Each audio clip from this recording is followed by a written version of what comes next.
राम राम जी। बड़ों को प्यारी पोना, छोटों को प्यार, छोटी सी ये जिंदगी, खुश रहना मेरे यार। इसी के साथ आज के इस स्टडी ब्लॉग की हम शुरुआत करते हैं।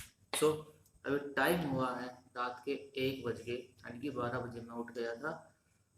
1 घंटा में अपना न्यूज़पेपर पूरा कर लिया, नोट्स तैयार कर लिए हैं और वोकैब भी लिख लिया अपने दोनों के दोनों।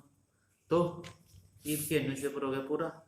तो आपको भी दिखाते हैं कौन से हमने जो इम्पोर्टेंट टॉपिक में बात करते हैं, इम्पोर्टेंट टॉपिक की वो हमने नोट डाउन किए हैं। पेज नंबर 1 की बात करते हैं, ये हमारा पेज नंबर फर्स्ट है। तो इस पे हमने पता होना चाहिए क्या इम्पोर्टेंट टॉपिक्स, यानी कि यहाँ पे हम बात करते हैं सस्टेनेबल डेवलपमेंट गोल्स की। ये यहाँ पर क्या है, सस्टेनेबल डेवलपमेंट गोल।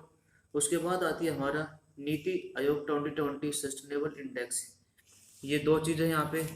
और इसी में तीसरी जो चीज़ है हमारी वो क्या है, गिनी कोफिशिएंट के बारे में हमें पता होना चाहिए। पाल्मर ये सब ये हमने नोट डाउन किए हैं इस तरफ।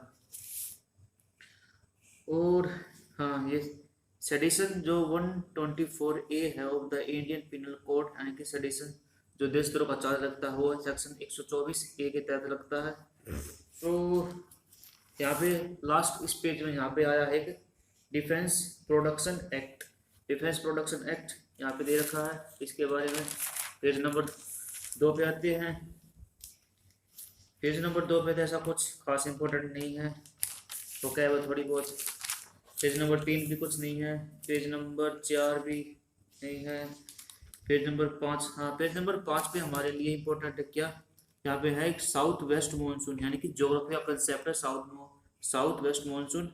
फिर उसके बाद आता है इंडिया मेट्रोलॉजिकल डिपार्टमेंट, यानी कि इन दो के बारे में पता होना चाहिए। इतना हो गया। अगर इसमें और कुछ भी आप देखना चाहते हैं, यहाँ पे अरेबियन सी के बारे में पता होना चाहिए, लक्षद्वीप किस तरफ है, साउथ केरला, साउथ तमिलनाडु, ये कुछ इंडिया से कंसेप्ट है ज्योग्राफी के। इस पेज पे तो यही है। चलो हम नेक्स्ट पेज पे आते हैं। नेक्स्ट पेज पे आता है हमारा एडिटोरियल पेज। एडिटोरियल पढ़ लिए हैं, एडिटोरियल तुम भी जो अपने इम्पोर्टेंट है वो एडिटोरियल अपना पढ़ लेते हैं।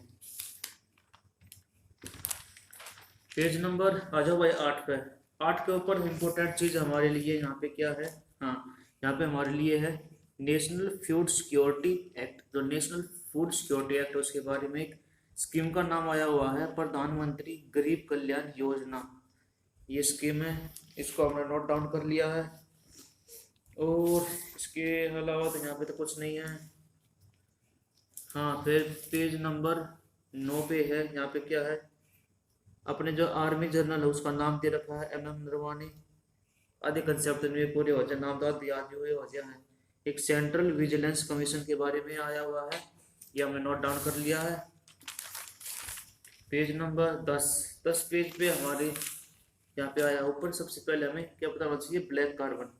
ब्लैक कार्बन क्या होता है इसके बारे में, ये रहा ब्लैक कार्बन हो गया, world bank, black carbon world bank, ये चीज़ें। सो इस पेज में बस इतना ही है। हाँ यहाँ पे जो एक साइंस है, साइंस से रिलेटेड ये नासा है, ये इस तरह आपको दिख रहा होगा। नासा अनाउंस करता है 2 मिशन टू वीनस के लिए, ये इम्पोर्टेंट है यहाँ पे पेज नंबर 11 के ऊपर।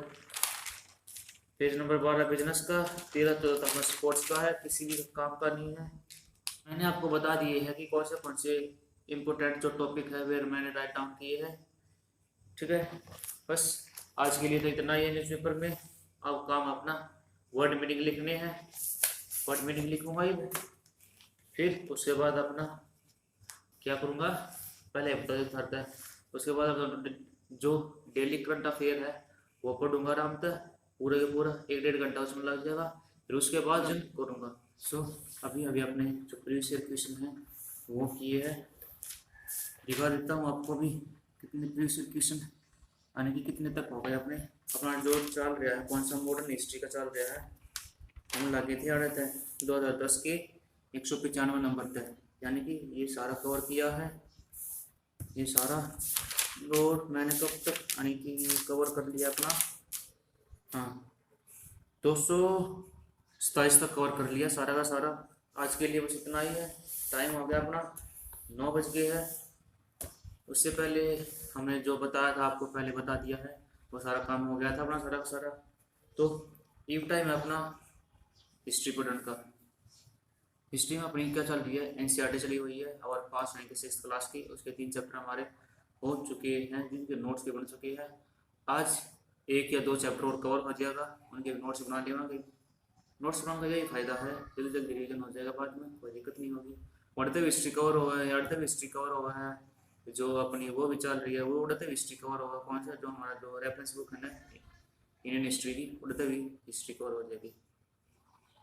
ये थोड़ा बहुत कुछ खाऊंगा, मिलते हैं आपको हिस्ट्री पढ़ने के बाद, बताएंगे कितना कवर कर लिया, नोट्स में क्या क्या हमने ऐड किया है, कौन कितने चैप्टर हो गए। अपने हरप्पन के नोट्स वही हो गए पूरे, चैप्टर भी हो गया पूरा। कौन कौन से इंपॉर्टेंट पॉइंट हैं हमने यानी कि मैंने राइट डाउन किए हैं, तो आपको भी दिखा देता हूँ एक बार। शुरुआत से शुरू करते हैं। इस चैप्टर के जो इम्पोर्टेंट पॉइंट है वो यहाँ से शुरू होते हैं। कहाँ से? जो हड़प्पा है वो कहाँ पर है, कहाँ पे है? पाकिस्तान में है, ठीक है। तो उसके बाद क्या है, ये ओल्डेस्ट सिटी है इन द कॉन्टिनेंट के अंदर। सेकंड हमारा जो पॉइंट नोट डाउन किया है। और फर्स्ट सिटी डिस्कवर्ड, पहले सिटी डिस्कवर की गई थी। जो ये सिटी है ये डेवलप की गई थी 4700 ईयर अगो। तो इस पेज पे से सिर्फ ये पॉइंट हमने नोट डाउन किए हैं। अगले पेज की बात करते हैं। यहाँ पे सिटीज़ के बारे में दिया गया है, special about the cities. In cities के बारे में स्पेशल क्या है, तो डिवाइडेड इनटू 2 मोर पार्ट्स, यानी कि 2 और 2 से ज़्यादा पार्ट में डिवाइड किया गया है। जो पार्ट होता है टू द वेस्ट वो स्मॉलर होता है बट हायर होगा, और उसको हम सिटाडल कहेंगे। लेकिन जो दूसरा पार्ट होगा वो ईस्ट में होगा, वो लार्जर होगा बट लोअर होगा, और उसको हम क्या कहेंगे, लोअर टाउन कहेंगे। इसके अंदर जो दीवारें थी वो पक्की ईंटों की थी, वो बिल्ड की गई थी अराउंड ईच पार्ट, यानी कि जितने भी पार्ट थे दोनों के दोनों चारों तरफ ये बिल्ड की गई थी। तो हमारा अगला कंसेप्ट आता है वो क्या था, मोहनजोदड़ो के अंदर क्या एक स्पेशल टैंक है जिसको हम क्या बोलते हैं, ग्रेट बाथ बोलते हैं, ठीक है। यो लाइन किया गया था विद ब्रिक्स के साथ, coated with plaster and made water tight with a layer of natural tar. There were steps leading down to the form from 2 sides while these were rooms on sides। जो water था वो probably brought in the form of well and drained out after the use. सिर्फ इसके लिए ये important है इसमें। अगला आता हमारा कालीबंगन और लोथल में हमें क्या मिला है, फायर एल्टर मिला है, इतना इंपॉर्टेंट है। फिर इसके बाद मोहनजोदारो, हड़प्पा और जो लोथल है वो elaborate store houses, store house को एलेबरेट करते हैं। 2 पेज इंपॉर्टेंट हो गया। जो हाउसेज, ड्रेन एंड स्ट्रीट की जब बात करते हैं, अगले पेज की जब हम बात करते हैं तो ये फाइंड आउट कर लेते हैं। यहाँ पे तो यहाँ पर जो हाउसेज था वो 1 मंजिला या 2 मंजिले थे, और रूम थे वो बिल्ड किए गए थे अराउंड ए कोर्ट यार्ड के अराउंड। हर एक मोस्टली जो हाउसेज थे वो सेपरेट थे बाथिंग एरिया के साथ, और सम हेड वेल्स, किसी में कुछ कुएं यानी कि वाटर की सप्लाई थी। इतना ही था इसमें, यानी कि जो बहुत सिटीज थी वो कवर की गई थी ड्रेन्स के साथ। Each drain had a gentle slope so that water could flow through it. बस इतना इंपॉर्टेंट है इसमें। नेक्स्ट पेज, इसमें से हमने कुछ नहीं लिखा। अगले पेज पर जाते हैं। New crops in the city, इसमें से हमने फाइंड आउट किया है बहुत सारी चीज़ें। सो यहाँ पे जो मोस्ट ऑफ द थिंग्स थी, चीज़ें थी, वो आर मेड ऑफ किसकी, स्टोन की, सेल की, मेटल की, including copper, bronze, gold, silver, इसकी बनी हुई थी। Copper, bronze were use to metal tools and weapons, ornaments and vessels. Gold, silver were use to make ornaments and vessels. इसके बस ये इंपॉर्टेंट है। अगला इस पे है हमारा हरप्पन्स में आल्सो मेड, यहाँ पे सील आउट ऑफ स्टोन की बनाई जाती थी, जो कि जनरली रेक्टेंगुलर होती थी, जिनके ऊपर एनिमल कार्व किए गए थे। जो हरप्पन्स थे वे आल्सो मेड पोट्स बनाते थे विथ ब्यूटीफुल ब्लैक डिजाइन के साथ, ये इंपॉर्टेंट है इसमें। अगला था हमारा, हाँ, कॉटन था वो शायद ग्रोन किया गया था मेरगढ़ में, कब, 7000 साल पहले। लेकिन जो एक्चुअल पीसीज ऑफ क्लॉथ के हमें मिले हैं वो अटैच थे किसके साथ, to the lid of silver vase के साथ, and some copper objects at Mohenjodaro. जो कि आर्कोलॉजिस्ट को मिला है स्पिंडल वूल्स, जो कि किसका बना हुआ है, टेरिकोटा का बना हुआ है और फिनेंस का बना हुआ है। ये यूज किए जाते थे स्पिन थ्रेड को घुमाने के लिए, ये इंपॉर्टेंट इतना। फिर आज बात करते हैं हम फिनेंस की, जो कि एक ऊपर जो अलग से कोटेशन दे रखी है उसमें स्टोन और सेल्स आर फाउंड नेचुरली, इसके बारे में ये इंपॉर्टेंट दे रखा है यहाँ पे, इसमें हम अंडरलाइन कर देते हैं इसको जल्दी से। ये इंपॉर्टेंट नोट्स हो गए इसके। इसके बाद हम बात करते हैं रॉ मटेरियल।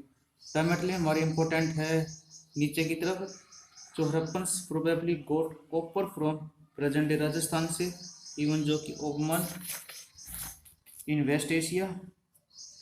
टीन कहाँ से लेके आता था, जो कि मिक्स था किसका, copper two produce bronze, may have been brought from the present day Afghanistan, Iran. Gold could come all the way of the present day Karnataka. Precious stones from the present day Gujarat, Iran and Afghanistan. ये important इसमें, इसमें कुछ important नहीं हमारा। यहाँ पे बात करते हैं हम धोलावीरा की, जो कि लोकेटेड है कहाँ पे, केरियर बेट के अंदर, जिसको अल्सपेक्ट बोलते हैं, रन ऑफ कच्छ। इतना इंपॉर्टेंट हो गया। और इसको डिवाइड किया गया था 3 पार्ट के अंदर। प्रत्येक पार्ट सराउंडेड था massive stone walls with entrance through out the gate, ये इंपॉर्टेंट है। नेक्स्ट हमारा कंसेप्ट था लोथल, जिसकी जो stood tributary of the Sabarmati के पास था, गुजरात में क्लोज था गुल्फ ऑफ खंबत के। It was situated near area, ऐसा एरिया के पास सिचुएटेड था जहाँ पे जो मटेरियल था वो सेमी प्रीशियस स्टोन यानी कि ईजिली अवेलेबल हो जाता था। एक इम्पोर्टेंट सेंटर था किसके लिए, ऑब्जेक्ट्स बनाने के लिए, स्टोन के, सेल के और मेटल के। बस इतना इम्पोर्टेंट है ये। इस तरफ छोटा सा डॉकयार्ड कहाँ पे है, लोथल के अंदर। तो नेक्स्ट पेज में हम मिस्ट्री की बात करते हैं। यहाँ पे जो मिस्ट्री ऑफ द इंडिक्स में 3 कंसेप्ट मोटे मोटे कौन से, एक तो यानी कि जो रिवर है वो सूख गई थी, दूसरा डिफोरेस्टेशन, और तीसरा हमारा फ्लड्स। बस इतना है। तो इस चैप्टर में सिर्फ इतना इम्पोर्टेंट है। तो हम बस ये हमारा हो गया, इसका चैप्टर हो गया पूरा, इसमें हमने पढ़ लिया है। ओके, तो ये अपना जो टाइम है पढ़ने का, वो किस चीज़ का टाइम है, वो हमारा टाइम है नेक्स्ट जो हमारा इंडियन जो हिस्ट्री है, यानी कि जो हमारा एंशिएंट पास्ट है उसको कवर कर रहे हैं। उसमें हम कौन सा बुद्धिज्म और जैनिज्म, कल उसका पूरा हो गया था, तो आज उसका दोबारा हम क्या करेंगे, रिवीजन करेंगे। तो मिलते हैं थोड़ी देर में after revision from the Buddhism और जैनिज्म के बाद मिलेंगे आपसे। तब तक के लिए आप भी इस वीडियो को एंजॉय करो। जैनिज्म और बुद्धिज्म का भाई अपना रिवीजन हो गया पूरा। सो हमारा टोटल चैप्टर कितने हो गए, एक बार काउंट कर लेगा इस बुक के, 1 2 3 4 5 6 7 8, यानी कि 8 चैप्टर हमारे पूरे हो गए। जो एंशिएंट पास्ट है ना अपना, इसके 8 चैप्टर कर दिए हैं, जो कि हमारे इम्पोर्टेंट है। तो आज तो सैटरडे, कल है संडे है, संडे तो हम मॉक टेस्ट देवांगे, तो कल तो पढ़ नहीं पावा। मंडे ने अपना जो मेंस की राइटिंग के क्वेश्चन है ना वे करेंगे, उनको देखेंगे थोड़ा बहुत। तो ट्यूसडे ना करेंगे अब इसका काम। ये जो जैनिज्म बुद्धिज्म हो गया ना, ये जो चैप्टर पूरा हो गया, तो ये क्या करेंगे, जो ये चैप्टर 8 चैप्टर कवर करे ना, इनका रिवीजन कराएंगे। फिर उसके बाद अपना जो नेक्स्ट चैप्टर है, हमारा जो नेक्स्ट चैप्टर है वो कौन सा है इस बुक का, अभी देखते हैं। वो आता हमारा territorial states and rise of Magadh, rise of Magadh.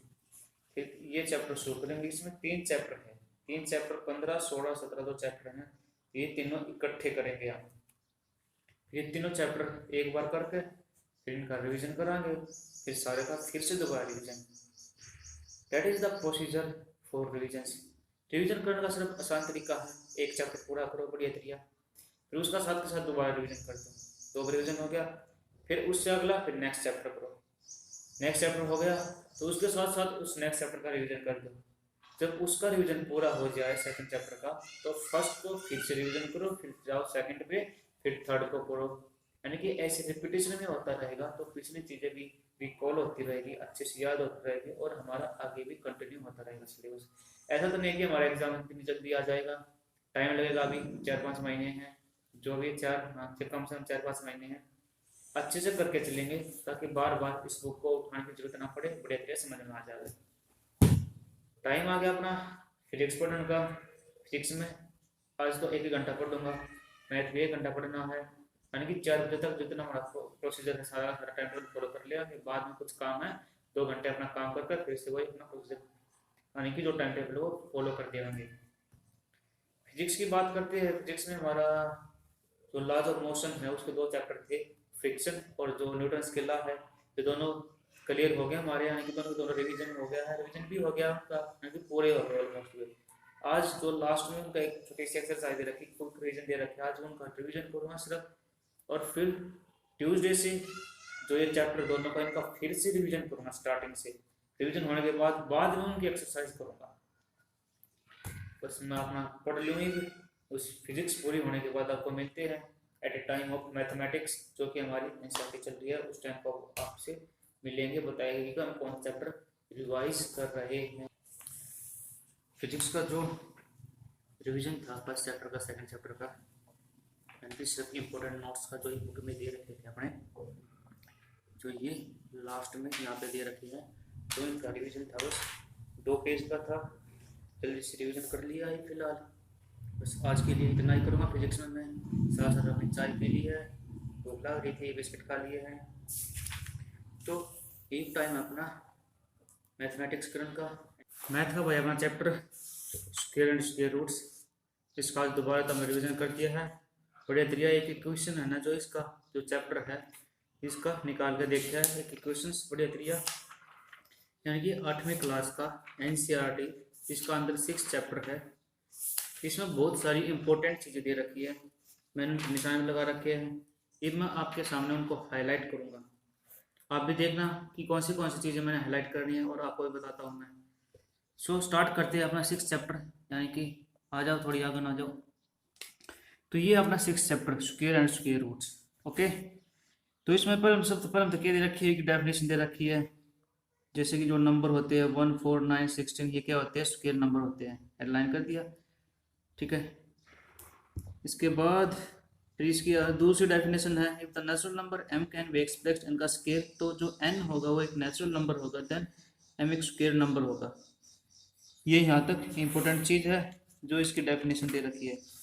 दूसरे पेज पे आते हैं, जो नंबर यानी कि जो नंबर 1, 4, 9, 16 जो स्क्वायर नंबर है, इनको हम क्या बोलते हैं, ऑल्सो कॉल्ड परफेक्ट स्क्वायर बोलते हैं, इनको क्या बोलते हैं हम, परफेक्ट स्क्वायर बोलते हैं। दूसरी चीज़ यहाँ पे प्रॉपर्टीज दे रखी है किसकी, स्क्वायर नंबर की, ये क्या है, प्रॉपर्टीज है। यहाँ पे स्क्वायर नंबर दे रखे हैं, यानी कि 1 to 20 तक का स्क्वायर नंबर दे रखा है। इसमें हमारे जो इम्पोर्टेंट जो बार बार रिपीटेड होते हैं, कौन सा होता है, 14 का, 196, 13, 169, यहाँ पे 16, 256, 17 का 289, 18, 3, 24, 19 का 366, यानी कि ये बार बार रिपीटेड होते हैं। और अगर हमें फाइंड आउट करना है कि कौन से नंबर यानी कि परफेक्ट स्क्वायर है, तो अगर जिन नंबर के पीछे 0 हो, 1 हो, 4 हो, 5 हो, 6 हो, 9 हो, यानी कि यूनिट प्लेस पे क्या हो, 0, 1, 4, 5, 6 और 9 हो, तो वे नंबर क्या होंगे, परफेक्ट स्क्वायर होंगे। इफ ए नंबर एंड करता है 0 से, 1 से, 4 से, 5 से, 6 से, 9 से, then the number must be square number, जो नंबर होगा वो क्या होगा, स्क्वायर नंबर होगा। ये इंपॉर्टेंट चीज है इसमें। सो आगे आ जाते हैं, अगर कोई नंबर है 1 और 9, अगर उसके यूनिट प्लेस पे है, तो वो स्क्वायर एंड करेगा 1 के साथ, किसके साथ, 1 के साथ एंड करेगा। इंपॉर्टेंट चीज, अगर कोई नंबर एंड करता है, अगर कोई स्क्वायर नंबर वो एंड करता है 6 के साथ, तो नंबर हो जिसका स्क्वायर है वो क्या होगा, उसके पास या फिर 4 होगा या 6 होगा इन यूनिट प्लेस के पास। ये इंपॉर्टेंट चीज है। जो स्क्वायर नंबर हो गए can only have even number of zeros at the end, यानी जिस जो स्क्वायर नंबर होते हैं उनके पीछे क्या होगा, 0 होगी एट द एंड में इवन नंबर ऑफ जीरोज होगी। ये कुछ पैटर्न दे रखे हैं यहाँ पे, अगर हम देखते हैं पैटर्न पहले क्या देखा है, adding triangles number, triangular number यानी कि 1 हो गया, 3 हो गया, 6 हो गया, 10 हो गया, 15 हो गया, अगर इनको ऐड करते, 2 कंसेक्यूटिव ट्रायंगुलर नंबर को हम ऐड करेंगे तो हमें क्या मिलेगा, एक स्क्वायर नंबर मिलेगा। ये इंपॉर्टेंट है। दूसरा जो इसकी प्रॉपर्टीज है, नंबर बिटवीन स्क्वेयर नंबर्स, दो स्क्वेयर नंबर है ना उनके बीच में कितने नंबर होंगे, तो यहाँ पे दे रखा है।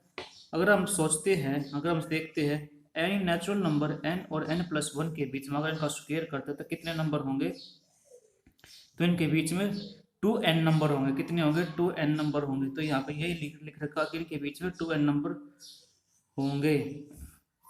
तो 2n non perfect square number between the square number of the n+1। 2n non perfect square number होते हैं किसी भी स्क्वायर नंबर, दो कंसेक्यूटिव स्क्वायर नंबर के बीच में। इतना हो गया इंपॉर्टेंट।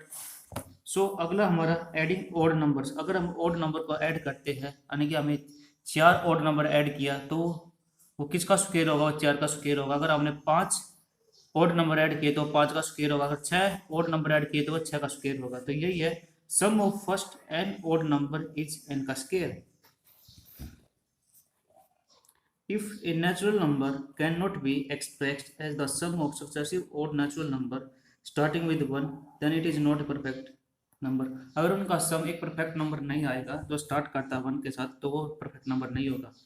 तो अगली प्रॉपर्टी है sum of consecutive natural number. अगर दो कंसेक्यूटिव नेचुरल नंबर का सम क्या होता है, परफेक्ट स्क्वायर होगा। यहाँ पे एग्जांपल दे रखा है 4+9 4+5 सॉरी 4+5 12+13 24+25 40 41 60 61 112 113। सो अगली प्रॉपर्टी है जो इम्पोर्टेंट हमारे लिए कौन सी है, product of the two consecutive odd numbers, यानी कि दो कंसेक्यूटिव ऑड नंबर का प्रोडक्ट क्या होता है, स्क्वायर होता है। तो यहाँ पे ये इसकी वो दे रखी है a+1 यानी कि a-1 a स्क्वायर -1। ये कुछ पैटर्न है, इंपॉर्टेंट पैटर्न है, यानी कि 1 का स्क्वायर ऐसे फाइंड आउट होगा, 2 का स्क्वायर यानी कि 1 2 1 हो जाएगा, फिर 1 का स्क्वायर तो 1 2 3 फिर 2 1, उसके बाद 4 बार 1 का स्क्वायर यानी कि 1 2 3 4 एंड 3 2 1। जितने नंबर ऑफ एक होंगे, यानी कि कितने, यहाँ पर 5 है तो 5 तक काउंटिंग लिख कर वापस उल्टे कर दें, यानी कि 1 2 3 4 5, फिर आ जाएगा 4 3 2 1। इसलिए ये 6 यानी कि 6 1 का स्क्वायर, तो 6 तक जाकर ये कितने हैं 8 है, तो 8 तक जाकर वापस कर दिया हुआ इसने। ये दूसरा कुछ इंटरेस्टिंग पैटर्न है इसके अंदर ही। जो एक्सरसाइज अपनी पूरी होगी, एक्सरसाइज में आज एक्सरसाइज कर ली थी पूरी। अगला जो हमारा इंपॉर्टेंट चीज़ है इसमें आता है जो अदर पैटर्न, यहाँ पे दूसरा पैटर्न दे रखा है, यानी कि जो जिसके एंडिंग में 5 आता है तो उसका पैटर्न क्या होगा। यहाँ पे 25 का स्क्वायर है तो 625 होगा, तो जो आगे नंबर होगा ना वो क्या होगा, उसको उसमें एक जोड़ के, यानी कि 2 में 3, 2 में 1 जोड़ के क्या आएगा 3, दोनों की मल्टीप्लाई करके उसमें 25 ऐड कर देते हैं। इस तरह पैटर्न फॉलो कर रखा है यहाँ पे। तो पाइथागोरस ट्रिपलेट यहाँ पे दे रखा है 3 4 5 is also known as the Pythagoras triplet होती है। तो इसका एक यहाँ पे एक इक्वेशन भी दे रखी है, अगर कोई एनी नेचुरल नंबर होता है जो m यानी ग्रेटर देन 1 होता है, तो 2m का स्क्वायर प्लस m1 का square is equal to m का स्क्वायर प्लस 1 क्या होगा, एक पाइथागोरस ट्रिपलेट यानी कि फॉर्मूला होगा। यहाँ पे 2m m1 का स्क्वायर 2m का स्क्वायर क्या होता है, पाइथागोरस ट्रिपलेट होती है। यहाँ पे यही इंपॉर्टेंट है। इसके बाद आता है स्क्वायर रूट। स्क्वायर रूट में तो अपने लिए कुछ फायदेमंद है नहीं इसमें इम्पोर्टेंट चीज़ बताने की।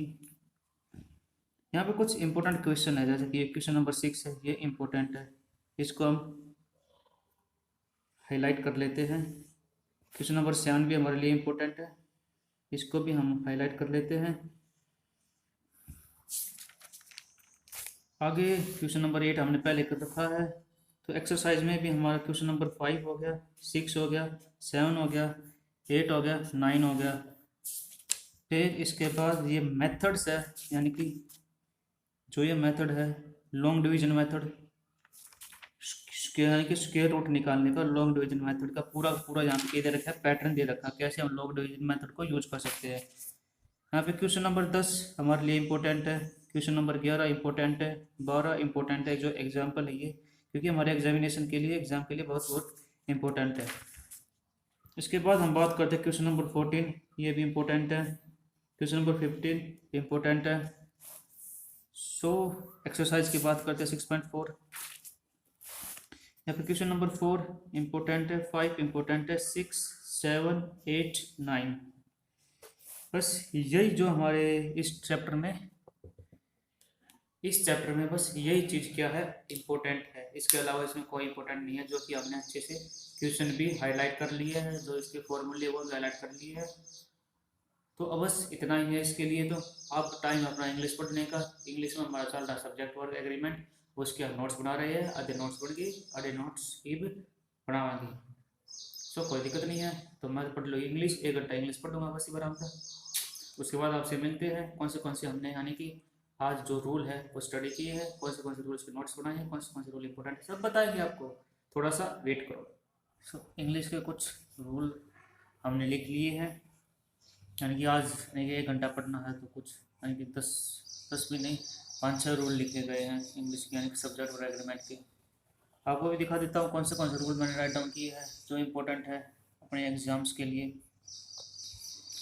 जो ये बुक मैं फॉलो करता हूँ ये है English grammar and composition, S C Gupta की बुक है, जो कि हिंदी और इंग्लिश दोनों में है। यहाँ पे रोल नंबर 11 है, जिसके अंदर हमें लिख रखा है कि ईच और जो एवरी होता है उसके साथ सिंगुलर नाउन जुड़ा हुआ है, और हमेशा क्या आएगी, हमेशा उसके साथ सिंगुलर नाउन ही आता है और वर्ब पे सिंगुलर ही आती है। ये जो इम्पोर्टेंट रूल है ना, सिर्फ उन्होंने मार्क का निशान लगाए, मैंने ज़्यादा कुछ नहीं लगाया। जैसे कि रोल नंबर 14 क्या कहता है, अगर कोई भी 2 subject beside as well as and not in addition to like with या टुगेदर के साथ जुड़े होते हैं, तो जो वर्ब है ना वो जो पहले वाला जो सब्जेक्ट है उसके अनुसार लगती है। ये था रोल नंबर 17 जो हमारा है। अगर कोई भी 2 सिंगुलर सब्जेक्ट है, सिंगुलर सब्जेक्ट को अगर हम किससे एंड से जोड़ते हैं, एंड से जोड़ते हैं, तो जो वर्ब है वो क्या होगी, प्लूरल लगेगी। वर्ब हमेशा क्या लगेगी, प्लूरल लगेगी।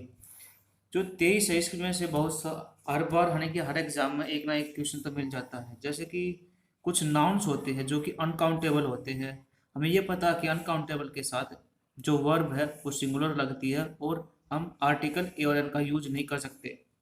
तो कौन से नाउन, जैसे फर्नीचर हो गया, luggage, information, advice, work, knowledge, equipment हो गया, सीनरी हो गया, और traffic, fruit, electricity, music, progress, weather, nonsense, sense, ये क्या है, अनकाउंटेबल नाउन है, तो इनको हम प्लुरलाइज नहीं कर सकते। ठीक है, तो इनके पहले ए और एन का प्रयोग भी नहीं किया जाता, तो इनके साथ क्या, सिंगुलर वर्ब लगेगी हमेशा हमेशा। इंपॉर्टेंट रूल है। फिर एक इंपॉर्टेंट रूल आता है हमारा, तो रूल नंबर 26। अगर कई वाक्यों में सिंगुलर नाउन का जो रिपीटिशन होता है, प्रीपोजिशन के बाद रिपीटिशन होता है, तो भी वर्ब सिंगुलर लगेगी। जैसे कि मैन आफ्टर मैन हो गया, और शिप आफ्टर शिप हो गया, डोर टू डोर हो गया। तो ऐसे जो रिपीटेशन होते हैं इनमें भी सिंगुलर नाउन और सिंगुलर वर्ब लगती है। अगला हो गया, कुछ नाउन है जो दिखने में तो प्लुरल होते हैं, जैसे कि यानी कि 2 हिस्सों में बंटने वाले जो नाउन होते हैं, जैसे कि scissor, pants, trouser, binocular, tong, spectacles, short, speeches, shoes, scale, glasses, goggles. ऐसे नाउन्स इनके साथ क्या है, जो प्लुरल वर्ब का प्रयोग किया जाएगा, प्लुरल वर्ब का प्रयोग किया जाएगा। कुछ नाउन ऐसे होते हैं जो सिंगुलर भी होते हैं, प्लुरल भी होते हैं, जैसे कि शिप, फिश, डोर, और डियर या पीस हो गया। तो इनके साथ जो वर्ब है ना वो यूज करेंगे according to sense, according to subject. जैसे कि यहाँ पे sheep is a beautiful animal, many sheep are grazing, यानी कि सब्जेक्ट जो अपना सेंटेंस है उसको देखकर इसके अकॉर्डिंग वर्ब लगाते हैं। यहाँ पे सिंगुलर हो गया, वर्ब होगी। आज बस इतना ही किया इंग्लिश में। ये कुछ रूल है जो कि मैंने आपको ही बता दिया है, कौन से रूल इंपॉर्टेंट है। आप भी पढ़ लेना आराम आराम से, थोड़ा थोड़ा कर करके। तो ये टाइम अपना मैथ करने का। मैथ में जो हमारा जो लास्ट का ही घंटा था मैथमेटिक्स में, उसमें हम क्या कर रहे हैं, अर्थमेटिक कर रहे हैं, जिसमें अंदर हमारा परसेंटेज हो गया पूरा बढ़िया करिया। और एक परसेंटेज के बाद हमारा प्रॉफिट एंड लॉस चल रहा है। प्रॉफिट एंड लॉस में हमारे जो एग्जाम्पल हुए थे पूरे हो गए। आज उन एग्जाम्पल ने दोबारा रिवाइज करूँगा। सिर्फ वे एग्जाम्पल एक बार हुए हैं, हाँ एक ही बार हुए हैं, तो आज उन्हें दोबारा रिवाइज करूँगा।